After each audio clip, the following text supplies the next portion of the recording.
चार के इसमें पहला क्वेश्चन है, एक समद्विबाहु त्रिभुज का असमान भुजा 48 सेंटीमीटर है, इसका परिमाप 108 सेंटीमीटर है, तो त्रिभुज का क्षेत्रफल ज्ञात करें।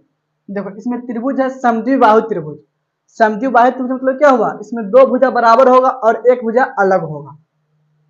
इसको लिखते हैं ए बी सी।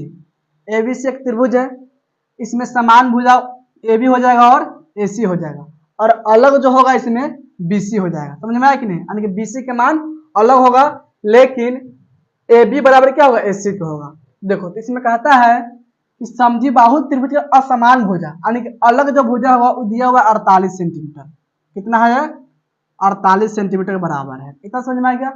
और इसका परिमाप जो है 108 सेंटीमीटर है। परिमाप मतलब क्या होता है, तीनों भुजा के योग इसमें दिया हुआ है कि 108 सेंटीमीटर है। देखो तो इसका क्षेत्रफल निकालना है। क्या निकालना है, इसका क्षेत्रफल। ए बी और ए सी का मान निकालना पड़ेगा। दोनों इसमें क्या होगा, बराबर होगा। इसको हम मान लेंगे ए। क्या मान लेंगे, ए। जब हम ए बी के मान लेंगे ए, तो ए सी भी क्या हो जाएगा, ए के बराबर होगा, क्योंकि दोनों क्या होता है, बराबर भुजा है। समझ में आया कि नहीं। यहाँ पे लिख लेंगे हॉल। इसमें लिखेंगे त्रिभुज एबीसी में ए बी बराबर इसमें हो जाएगा ए, बी सी बराबर इसमें 48 सेंटीमीटर, और ए सी बराबर होगा इसमें ए। समझ में इतना आया कि नहीं। यानी देखो इसमें ए बी भुजा और ए सी दोनों क्या होगा, बराबर होगा, क्योंकि त्रिभुज कैसा है, इसमें समद्विबाहु यानी समान दो भुजा इसमें होगा। कितना समझ में आ गया। असमान जो भुजा है क्वेश्चन में है 48 सेंटीमीटर। अब यहाँ पे लिखेंगे हम त्रिभुज एबीसी का परिमाप बराबर। देखो इसका परिमाप दिया हुआ क्वेश्चन में 108 सेंटीमीटर। कितना है, 108। इसको बराबर लिख लेंगे हम 108। और हम त्रिभुज एबीसी का परिमाप निकालेंगे तो हम क्या ले सकते हैं, ए बी प्लस में बी सी प्लस में ए सी। इसको हम लिख लेंगे ए बी प्लस में बी सी प्लस में ए सी बराबर हो जाएगा 108। यानी कि तीनों भुजा का हम जोड़ देंगे तो क्या निकल जाएगा, परिमाप निकल जाएगा। तो पहली भुजा इसमें ए बी होगा, दूसरी भुजा बी सी और तीसरी भुजा जाएगा ए सी। तीनों को जोड़ने पे क्या हो जाएगा, 108 के बराबर होगा। ए बी के मान इसमें ए, तो यहाँ पे लिख लेंगे ए प्लस, बी सी के मान है 48 तो लिख लेंगे 48 फिर प्लस, ए सी के मान है ए तो लिख लेंगे बराबर, लिखेंगे 108। यहाँ भी एगो ए है और यहाँ भी एगो है, दोनों जुटे क्या हो जाएगा, 2a प्लस में 48 बराबर 108। यहाँ पे लिख लेंगे और 2a बराबर 108 माइनस में 48, घट के हो जाएगा 60। 108 में से घटेगा 48 तो आ जाएगा 60। यहाँ पे लिख लेंगे इसीलिए a बराबर 60 बटा में हो जाएगा 2, कट जाएगा 30 मरते में, यानी कि a का मान कितना होगा, 30 सेंटीमीटर। 30 सेंटीमीटर का होगा, और BC और AC भी क्या हो जाएगा, 30 सेंटीमीटर के। इतना समझ में आया कि नहीं। अब देखो यानी कि AB का मान कितना हो जाएगा, 30 सेंटीमीटर, और AC के मान भी होगा इसमें 30 सेंटीमीटर। अब इसे निकालना है क्षेत्रफल। त्रिभुज है समद्विबाहु त्रिभुज। क्या त्रिभुज है, समद्विबाहु त्रिभुज है। समद्विबाहु त्रिभुज का क्षेत्रफल निकालने का फॉर्मूला भी होता है, या इसको हम हीरोन के सूत्र से भी निकाल सकते हैं। देखो इसमें ए के मान हो जाएगा 30 और बी के मान हो गया इसमें 48 सेंटीमीटर में, सेंटीमीटर इसको लिख लेंगे। अब देखो यहाँ पे लिखेंगे समद्विबाहु त्रिभुज एबीसी का क्षेत्रफल बराबर। देखो इसका फॉर्मूला होता है 1/4 इंटू में बी रूट में होता है 4a² माइनस में b²। ये जो होता है ना, बराबर भुजा में से एक भुजा है, और बी क्या है, असमान भुजा, यानी कि अलग भुजा वाला है। अब इसका मान डाल के इसको हल कर लेंगे तो इस त्रिभुज का क्षेत्रफल निकल जाएगा, या इसको हम हीरोन के सूत्र से भी निकाल सकते थे। समझ में आया कि नहीं। यहाँ पे लिखेंगे बराबर 1/4 के लिखेंगे 1/4 फिर गुना। देखो बी है, बी का मान कितना है इसमें 48 है, इस वजह पे क्या लिख लेंगे 48 फिर रूट में लिख लेंगे 4 गुना में ए का मान है 30, यहाँ पे लिखेंगे 30, अब ए स्क्वायर है तो यहाँ पर 30 के स्क्वायर कितना हो जाएगा 30 के स्क्वायर, फिर माइनस में बी स्क्वायर, तो बी के मान इसमें 48 तो लिखेंगे 48 के स्क्वायर,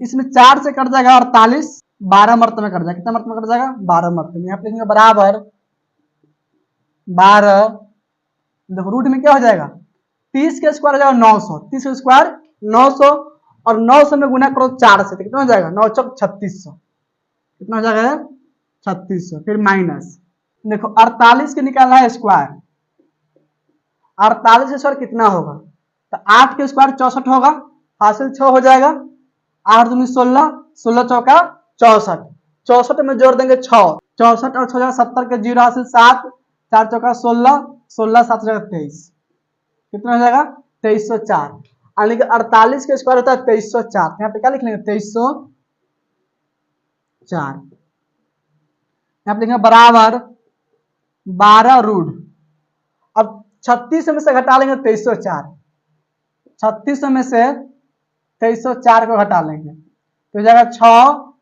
9 2 और 1 कितना है 1296, यहाँ पे 1296, 12 का 12 लिख लेंगे फिर गुना में लिख लेंगे, देखो 1296 रूट में, तो 1296 का रूट होता है 36, कितना होता है 36, कि 1296 का रूट होता है 36, अब 36 गुना कर देंगे 12 में, यहाँ पे लिखेंगे बराबर 12 6 72 के 2 हासिल 7 हो जाएगा, 12 के 36, 36 में जोड़ देंगे 7, 36 7 हो जाएगा 43, यानी 432 सेंटीमीटर में तो लिखेंगे सेंटीमीटर स्क्वायर,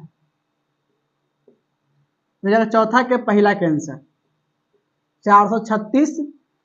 432 सेंटीमीटर स्क्वायर, तो चौथा के पहला क्वेश्चन समझ में आ गया, इसको नोट करो फिर इसके बाद दूसरा क्वेश्चन बतलाते हैं। 4 किस्म 2 नंबर क्वेश्चन है, किसी समद्विबाहु समकोण त्रिभुज का कर्ण 16√2 मीटर है तो इसका क्षेत्रफल ज्ञात करें। इसमें त्रिभुज कैसा है समद्विबाहु समकोण त्रिभुज है, देखो यानी कि इसमें दो भुजा क्या होगा समान होगा और इसमें एक कोण जो होगा 90 डिग्री यानी कि समकोण होगा, तो इसको हम इस तरह बना सकते हैं कि हो जाएगा समद्विबाहु समकोण त्रिभुज, इसको मान लेंगे ए बी सी, तो ए बी सी त्रिभुज बनेगा, त्रिभुज कैसे होगा समद्विबाहु समकोण त्रिभुज जिसमें ए बी बराबर क्या हो जाएगा बी सी, यानी कि दोनों बराबर भुजा होगा, बात समझ में आया कि नहीं, क्योंकि क्वेश्चन में क्या है समद्विबाहु है यानी समान दो भुजा होगा, और इसके अलावा इसका कर्ण जो है ए सी इसका मान दिया है 16√2 मीटर, 16√2 दिया हुआ है, इतना समझ में आया कि नहीं। अब देखो इसमें जो मान ए बी का होगा वही मान किसका हो जाएगा बी सी का भी होगा, तो इसको मान लेंगे x, तो ए बी क्या हो जाएगा x। अब देखो ए बी के मान और बी सी के मान निकाल सकते हैं हम, किससे निकालेंगे तो पाइथागोरस प्रमेय से, यहाँ पे लिखेंगे हम हल लिख लेंगे, और यहाँ पे कोण क्या होगा समकोण यानी कि यहाँ पे कोण बनेगा 90 डिग्री के।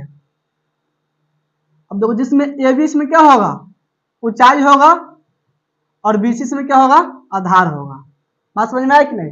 त्रिभुज के क्षेत्रफल का फॉर्मूला क्या होता है 1/2 गुना में आधार गुना में ऊंचाई भी होता है, तो यहाँ पे हम लिख लेंगे हल। अब देखो इसमें ए बी का मान हो गया x, बी सी का मान हो गया x और एस सी का मान है 16√2, तो सबसे पहले इसमें क्या करेंगे हम ए बी और बी सी का मान निकाल लेंगे, यहाँ पे लिखेंगे त्रिभुज एबीसी में, देखो एक समकोण त्रिभुज है इसमें कर्ण होगा यानी कि ए सी स्क्वायर, यहाँ पे लिख लेंगे ए सी स्क्वायर बराबर ए बी स्क्वायर प्लस में बी सी स्क्वायर। देखो ये जो होता है सूत्र किससे होता है पाइथागोरस प्रमेय से, यहाँ पे लिखेंगे ब्रैकेट में पाइथागोरस प्रमेय से, हम किससे जानते हैं इसको पाइथागोरस प्रमेय से, इतना हम जानते हैं।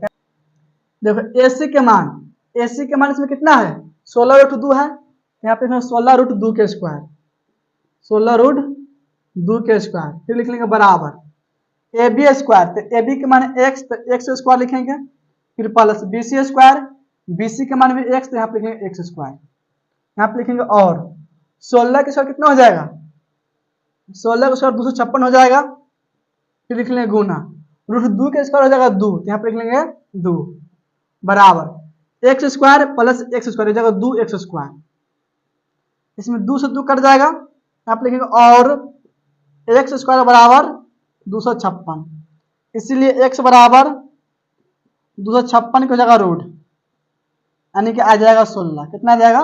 16। यानी कि इसका मतलब हुआ ए बी के मान इसमें कितना हो जाएगा? 16 मीटर और बी सी के मान होगा 16 मीटर। क्वेश्चन इस मीटर में दिया हुआ है, समझ में आया कि नहीं? तो अब इसमें क्या निकालना है? इसका क्षेत्रफल निकालना है। तो यहाँ पे लिखेंगे त्रिभुज एबीसी का क्षेत्रफल बराबर, देखो इसमें समकोण है कि नहीं? यानी कि इसमें आधार भी है ऊंचाई भी है। तो यहाँ पे लिख लेंगे 1/2 गुना में आधार गुना में ऊंचाई, तो आधार इसमें बीसी है और ऊंचाई इसमें ए बी है, ए बी। यहाँ पे लिखेंगे बराबर 1/2 गुना, देखो ए बी बी सी का मान कितना है इसमें? 16, तो यहाँ पे लिखेंगे 16, फिर गुना में ए बी का मान होगा 16, तो लिख लेंगे 16। 2 से कट जाएगा 16 8 मरते में, यानी कि 8 गुना में 16, 16 128 हो जाएगा मीटर, तो मीटर स्क्वायर हो जाएगा। यानी कि चौथा का दूसरा का आंसर क्या हो जाएगा? 128 मीटर स्क्वायर हो जाएगा। समझ में आया कि नहीं? तो यह दूसरा का आंसर नोट करो तो इसको।